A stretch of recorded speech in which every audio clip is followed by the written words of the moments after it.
परमेश्वर का वचन कहता है मैं जो शिक्षा देता हूं तुम्हारे लाभ की देता हूं। आमेन आमेन। इसलिए वो कहता है जो आशा मैंने तेरी रखी है वो तेरी हानि की नहीं, वो तेरे कुशल की है, तेरे आनंद की है। आमेन बोल।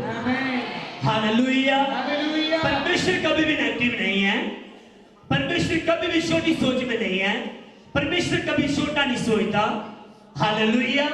हमने इतनी सारी गवाहियां सुनी बहुत सारे लोगों की, कहते छोटा सा घर का काम शुरू किया था, पांचवी डबल मंजिल बढ़ गया ये। हालेलुया। हालेलुया। छोटा सा सोचा था ये काम, लेकिन बहुत बड़ा हो गया। आमेन। क्यों हो गया? क्योंकि जिस कान ने सुना नहीं, जिस आंख ने देखा नहीं, जिस मनुष्य ने चित्त ने सोचा भी नहीं है, विचार भी नहीं किया, परमेश्वर कहते हैं मैं अपने प्रेमियों को बताता हूं। आमेन। हालेलुया। हालेलुया। और परमेश्वर का वचन कहता है हाँ जी, और जिस मार्ग से तुझे जाना है, जिस मार्ग में तूने जाना है उसी मार्ग पर तुझे ले चलता हूँ। हालेलुया बोलिए। हालेलुया। जिस मार्ग में तूने चलना है उसी मार्ग में मैं तुझे ले चलता हूँ। बोलो मेरा परमेश्वर कहता है। कौन बोल रहा है आपको? यहाँ पे शिंद्रपाल नहीं कह रहा, क्या कोई और मनुष्य बड़ा आदमी आकर नहीं बोल रहा। यहाँ पे राजाओं का राजा कहता है। आमीन। हालेलुया। आमेन। जिस मार्ग में तूने चलना है मैं उसी मार्ग में लेके जाऊंगा और मैं तुम्हें शिक्षा दूंगा जो तेरे लाभ की होगी, तेरी बढ़ोतरी की होगी। मैं तेरा छुड़ाने वाला परमेश्वर हूं। आमीन बोलिए। आमेन। हालेलुया। हालेलुया। और वचन कहता है उसी मार्ग में लेके चलता अपने लोगों को, उसी रास्ते में लेके चलता परमेश्वर अपने लोगों को। आप निकालेंगे 66 का 12 वचन, और पवित्र बाइबल में लिखा है एक दिन मार्था और मरियम दोनों बहनें हैं, एक दिन प्रभु यीशु मसीह उनके घर तक पहुंच गए। जैसे उनके घर में गए तो माता बहन मरियम प्रभु यीशु मसीह के चरणों में बैठकर बड़े ध्यान से वचन को सुनने लगी। क्या सुन रही है? बोलिए जोर से। परमेश्वर के कलाम को सुनने लगी, बड़े ध्यान से परमेश्वर की बातों को सुन रही है।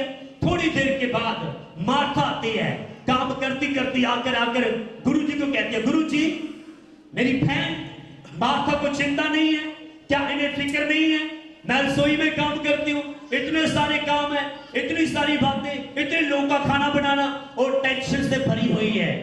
वो क्यों टेंशन से भरी है? क्योंकि उसके पास वचन की शिक्षा, बोलो बोलो, शांति नहीं है उसके पास, आनंद नहीं उसके पास। जिसके पास वचन नहीं है उसके पास आनंद नहीं है, उसके पास शांति नहीं है, निराशा रहेगी, हमेशा नेगेटिव रहेंगे, छोटी सोच में रहेंगे।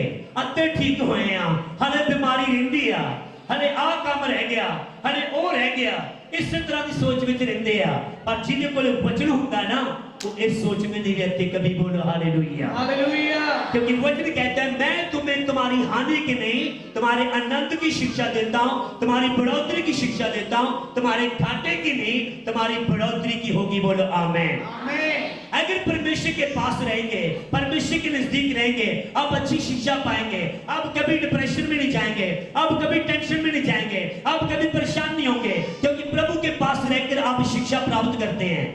परेशान होकर आई बहन आकर कहती है प्रभु जी फिक्र नहीं है। प्रभु जी बड़े ध्यान से देखकर कहते हैं क्या हो गया? मरियम तो बड़ी शांति से बैठी है। क्यों बैठी है वो? क्योंकि उसे परमेश्वर का ज्ञान मिल रहा है, परमेश्वर का कलाम मिल रहा है, परमेश्वर की शिक्षा मिल रही है। मैं फिर कहना चाहता हूं जिसके पास परमेश्वर का वचन रहता है उसके पास बढ़ोतरी की कभी कमी नहीं रहेगी। आमीन।